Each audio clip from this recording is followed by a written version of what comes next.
Baik, bismillahirrahmanirrahim. Assalamualaikum warahmatullahi wabarakatuh. Perkenalkan, nama saya Firdaus Lukman dengan NIM 60700121007, Program Studi Ilmu Peternakan Fakultas Sains dan Teknologi Universitas Islam Negeri Al-Azhar Makassar. Baik, pada kesempatan hari ini saya akan menjelaskan mengenai apa sih itu regresi sederhana dengan menggunakan aplikasi SPSS. Yang pertama yang perlu kita ketahui yaitu apa sih itu regresi linear sederhana. Analisis regresi linear sederhana adalah hubungan secara linear antara variabel independen atau X dengan variabel dependen atau Y.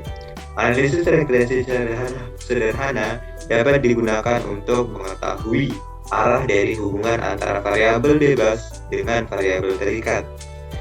Apabila memiliki hubungan positif atau negatif, serta untuk memprediksi nilai dari variabel terikat apabila nilai variabel bebas mengalami kenaikan atau penurunan.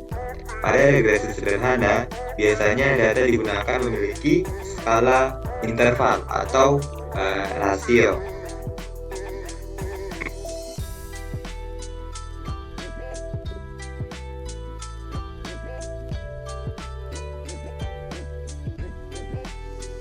Adapun tujuan analisis regresi linear sederhana yaitu digunakan untuk menguji pengaruh satu variabel bebas terhadap variabel terikat. Selanjutnya yaitu syarat uji regresi linear sederhana. Yang pertama yaitu valid dan reliable. Yang kedua yaitu normal dan linear. Adapun dasar pengambilan keputusan dalam uji regresi linear sederhana dapat mengacu pada dua hal. Membandingkan signifikasi dengan nilai probabilitas 0,05. Yang pertama yaitu jika nilai signifikasi kurang dari 0,05 artinya variabel X berpengaruh terhadap variabel Y. Yang kedua yaitu jika nilai signifikasi lebih dari 0,05 artinya variabel X tidak berpengaruh terhadap variabel Y. Adapun contoh yang saya ambil yaitu semisal untuk regresi sederhana adalah jumlah uang saku diterima mahasiswa dipengaruhi dengan jarak tempuh dari rumah ke kampus. Apabila didasarkan dari penjelasan logis, maka semakin dekat jarak rumah dengan kampus, maka akan semakin kecil nilai uang saku mahasiswa. Sebaliknya, apabila semakin jauh jarak tempuh dari rumah ke kampus, maka akan semakin besar jumlah uang saku mahasiswa. Sehingga jarak tempuh dari rumah ke kampus atau variabel X akan mempengaruhi nilai uang saku mahasiswa atau variabel Y secara positif. Baik, kemudian langsung saja kita mengambil contoh. Di sini saya sudah buat data tentang jarak tempuh ke kampus atau variabel X dengan uang saku atau variabel Y. Langsung saja kita copy.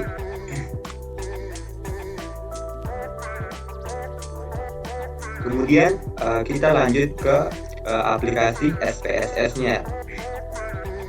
Nah, pada aplikasi SPSS kita klik dulu variabel view, kemudian kita atur untuk namanya yaitu di kolom name kita atur variabel X dan variabel Y. Pada kolom desimal pada variabel X kita kasih 0. Untuk label namanya yaitu pada variabel X itu kita kasih jarak nama yaitu jarak tempuh ke kampus. Pada variabel Y kita kasih nama uang saku. Nah, setelah itu kita klik data view. Kemudian tadi yang kita sudah copy pada aplikasi Excel-nya, langsung saja kita paste di sini. Nah, data sudah muncul. Jika data sudah muncul, kita klik analyze, terus kita pilih regression, kita pilih linear.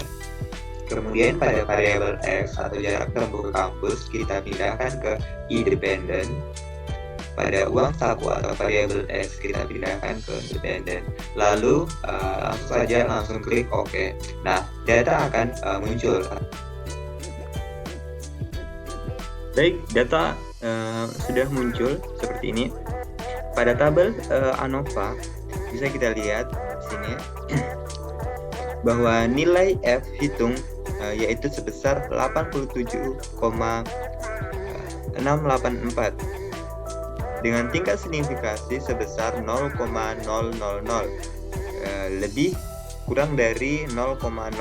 Maka model regresi dapat dipakai untuk memprediksi jarak tempuh ke kampus, atau dengan kata lain ada pengaruh jarak tempuh ke kampus atau variabel X terhadap uang saku mahasiswa atau variabel Y.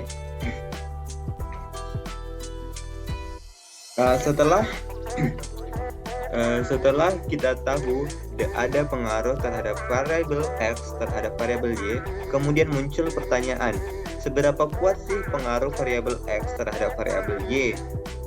Itu dapat dipresentasikan nggak sih? Jawabannya bisa. Misalnya sekian persen pengaruh variabel X terhadap variabel Y. Untuk data ini bisa kita lihat pada tabel model summary ini. Pada tabel model summary kita lihat nilai R-nya yaitu sebesar 0,915, sedangkan nilai R square-nya yaitu sebesar 0,838. Jadi di sini kita bisa tahu bahwa variabel X memiliki pengaruh pada variabel Y yaitu sebesar 83,8%. Nah, dapat 83,8% ini dari mana? Kalian bisa lihat pada R square-nya. R square di sini adalah 0,838. Nah, ini kalian rubah menjadi persen yaitu 83,8%.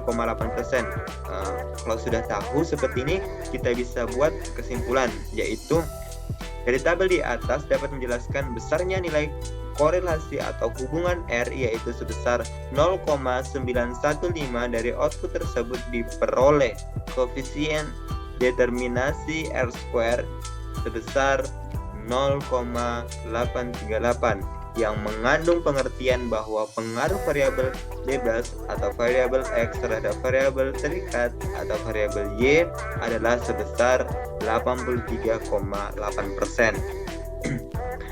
Dengan begitu, bisa kita tahu bahwa pengaruh variabel X terhadap variabel Y sebesar 83,8%.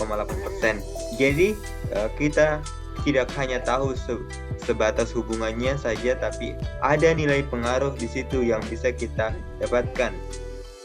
Mungkin demikian tutorial kali ini. Semoga bermanfaat dan bisa membantu teman-teman. Saya tutup dengan ucapan wabillahi taufiq wal hidayah. Wassalamualaikum warahmatullahi wabarakatuh.